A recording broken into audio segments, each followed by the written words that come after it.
Shalom, perkenalkan kami dari kelompok 2 akan membahas salah satu kebudayaan dari daerah Jawa, khususnya Tuban, yaitu larung sesaji yang akan dikaitkan dengan relasi iman Kristen.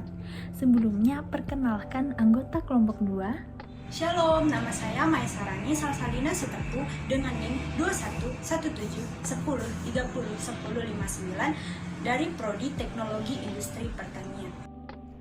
Perkenalkan, nama saya Eva Persetiani Situmorang dengan NIM 211810401044 dari Prodi Biologi. Shalom, nama saya Permata Sari Simarmata dengan NIM 2115160108 dari Prodi Agribisnis. Perkenalkan, nama saya Angelita Deananda Kristanova dengan NIM 211510501088 dari Prodi Agroteknologi. Shalom, nama saya Inaknya Korlin dengan NIM 211510601013 dari Prodi Agribisnis, Fakultas Pertanian Universitas Jember.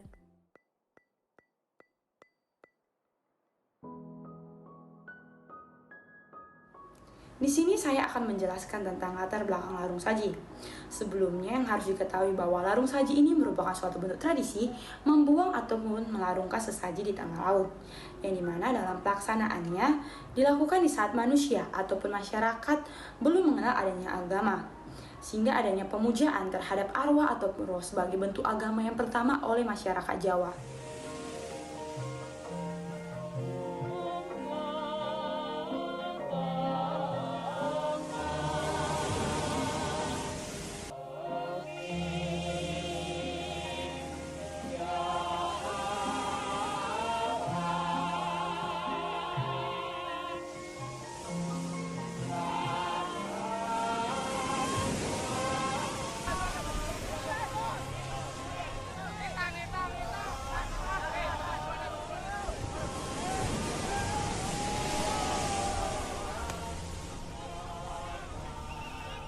Dalam pelaksanaan, tradisi larung saji ini memiliki fungsi sebagai ritual ruatan. Ruatan dalam bahasa Jawanya sama dengan luar, yang artinya dibebaskan ataupun dilepaskan. Ruatan ini merupakan sarana dalam pembebasan ataupun penyucian dosa atas kesalahan yang dilakukan oleh manusia, yang nantinya akan berakibat dalam kesialan hidup. Karena ketika seseorang yang selalu mengalami kesialan dalam hidupnya, mereka dianggap terkena sukertah, yang artinya dosa dan sial. Menurut masyarakat Jawa, bahwa orang yang terkena sukertah tersebut menjadi mangsa oleh Batrakala. Oleh sebab itu, untuk melepaskan dan membebaskan orang tersebut dari ancaman Batrakala, harus melaksanakan suatu upacara ruatan. Di dalam tradisi, larung saji menjadi suatu sarana dalam pelaksanaan ritual ruatan, yang dimana melibatkan sesaji dalam pelaksanaan ritual tersebut. Sesaji ini merupakan suatu bentuk persembahan kepada roh ataupun nenek moyang yang menjadi penguasa di tempat tersebut. Sesaji ini juga berfungsi sebagai bentuk doa dan harapan yang dipanjatkan agar dikabulkan dan diterima oleh makhluk gaib atau penguasa oleh tempat tersebut.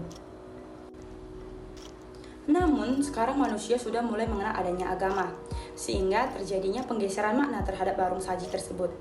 Yang dulunya dianggap sebagai suatu sarana dalam pembuangan sial kepada makhluk lain, sekarang dilaksanakan sebagai bentuk kebudayaan dan ucapan terima kasih atas kebaikan Tuhan dalam kehidupan sehari-hari, dan dilaksanakan sebagai ikon wisata di Indonesia dari suku Jawa.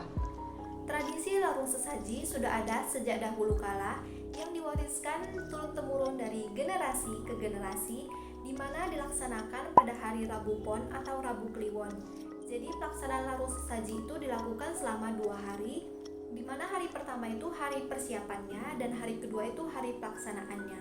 Pada jam 7 pagi itu dilakukan penyembelihan hewan kurban yang berupa kerbau, di mana kepala kerbau itu dijadikan sebagai sesaji utama dan bagian tubuhnya itu dimasak untuk dijadikan sebagai sesaji kecil.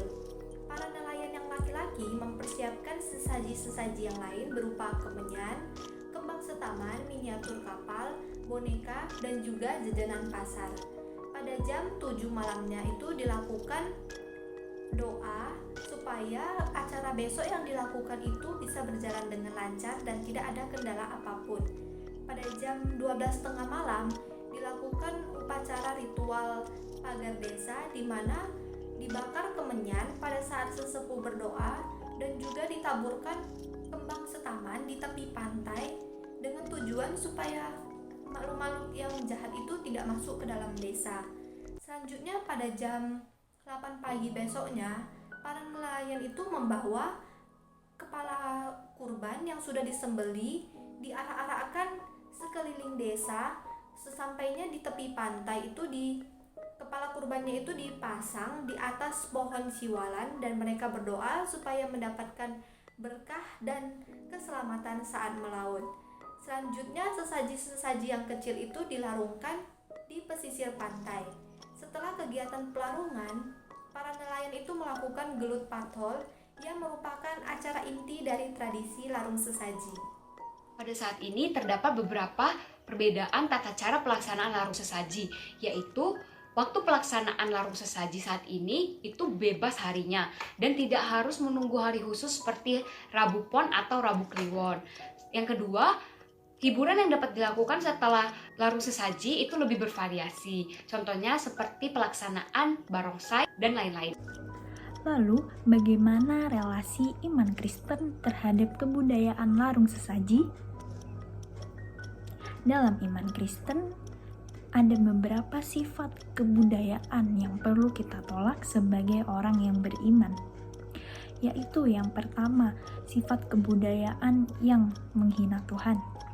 Yang kedua adalah kebudayaan yang menjadikan patung sebagai berhala atau penyembahan. Hal ini tentu saja bertolak belakang dengan 10 perintah Allah yang kedua. Lalu yang ketiga adalah kebudayaan yang merusak kemanusiaan. Apabila suatu kebudayaan tersebut memiliki posisi yang begitu penting dalam kehidupan bermasyarakat, maka kita sebagai orang Kristen dapat menghadapi kebudayaan tersebut dengan tetap berpedoman pada firman Allah. Sedangkan menurut kami, kebudayaan larung sesaji ini tidak termasuk dalam kebudayaan yang harus kita tolak secara mentah-mentah. Mengapa? Alasannya adalah karena kegiatan pelaksanaan kebudayaan larung sesaji saat ini tujuannya adalah semata-mata untuk mengucapkan rasa syukur terhadap kebaikannya yang begitu melimpah, dan dilakukannya acara ini adalah sebagai wujud kecintaan masyarakat dalam melestarikan budaya yang sudah dilakukan secara turun-menurun sejak dari nenek moyang. Menurut kami, dilihat dari sudut pandang sosial, acara larung sesaji masih harus terus dipertahankan karena masyarakat Karangsari dapat mengambil manfaat dan juga nilai positif dari acara tersebut. Acara tradisi larung sesaji merupakan ungkapan rasa syukur kepada Tuhan, sarana hiburan dan juga pendidikan, bahkan sebagai sarana kegiatan ekonomi oleh masyarakat Kelurahan Karangsari. Masyarakat Kelurahan Karangsari merasa bangga ketika mereka melaksanakan acara ini karena mereka merasa mereka telah melestarikan budaya leluhur mereka, dan juga mereka menganggap bahwa acara larung sesaji ini sebagai salah satu pembentuk karakter bangsa, karena bangsa yang besar adalah bangsa yang berbudaya dengan budayanya. Kesimpulan yang dapat kelompok kami ambil adalah kebudayaan seperti larung sesaji ini harus terus dilestarikan oleh masyarakat. Kita sebagai masyarakat Indonesia yang hidup di tengah kebudayaan yang bermacam ragam harus mampu mencintai dan melestarikan kebudayaan kita sendiri. Namun di samping itu, kita juga sebagai orang Kristen yang beriman harus mampu meneguhkan iman kita untuk menolak segala bentuk kebudayaan yang sifatnya menjatuhkan nama Tuhan, kebudayaan terhadap penyembahan berhala, serta kebudayaan yang menjatuhkan harkat serta martabat manusia. Sekian pemaparan video dari kelompok 2 mengenai relasi iman Kristen terhadap kebudayaan larung sesaji. Terima kasih, Tuhan memberkati. Shalom.